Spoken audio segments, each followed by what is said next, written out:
Hey there. On today's life lessons I've learned that I now know to be true, I want to talk about how you are the boss of you.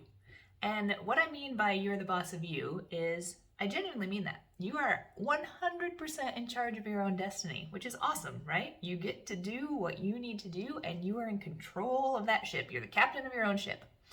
But what that also means is that it's nobody else's fault. It's nobody else's problem. So what I mean by that is in coaching, a lot of times what we'll see is somebody that has a story.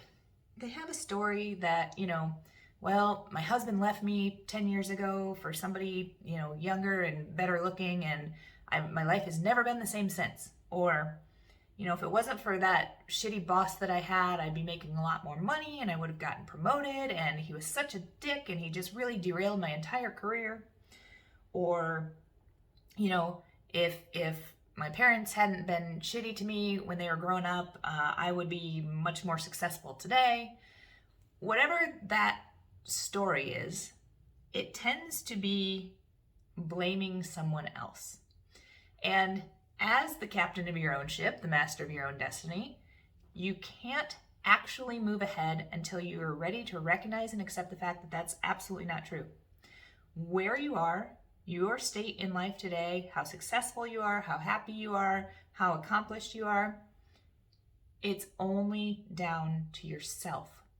So a lot of people believe that thing happened to me.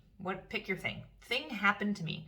And it has thus far changed the entire trajectory of my life, usually for the worse, right? Like when people have these stories, it's usually for the worse. What they're not realizing is that that thing that happened to them happened. It's gone. It's not continually happening. It is something that was a point in time. What that person has decided to do is take that and make it like their backstory, right? They've decided to be like, oh, woe is me. I'm the person who had, terrible parents and they got divorced when I was 3 and I've never been in a good relationship since. Bullshit, right?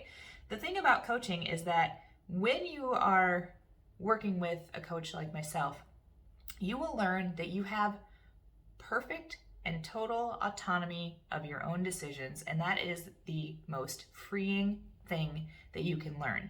But a lot of people, honestly, I'll say haven't learned it, but I actually think a lot of them don't want to learn it because it is so much easier to blame a situation or an event or a person or a series of people.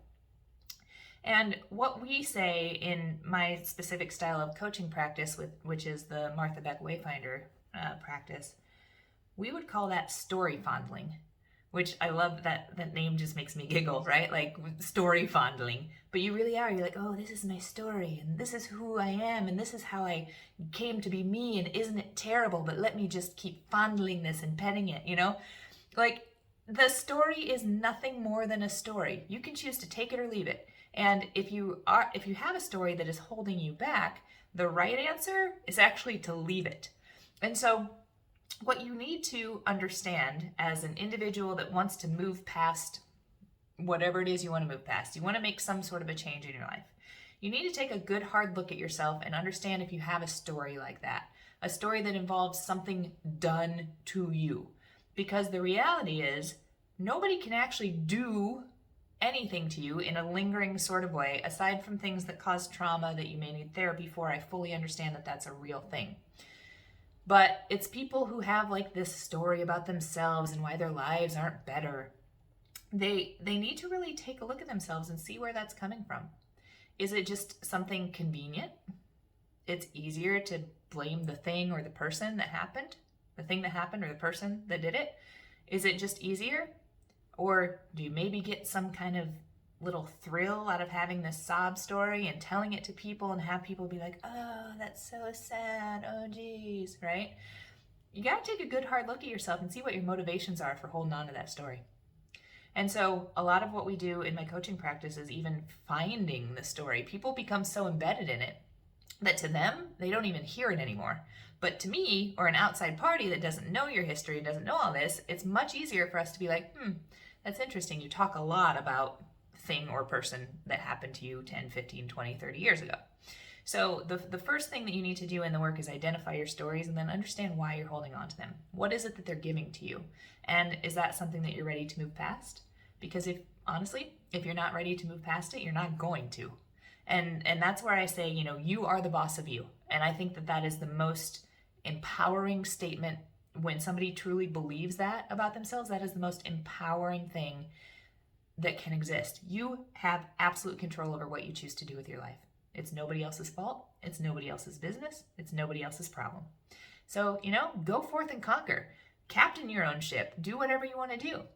But make sure you check out to see if there's any story that you're hanging on to, that you're secretly fondling, that's actually holding you back from that.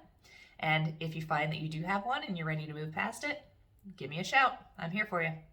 Hope that was helpful.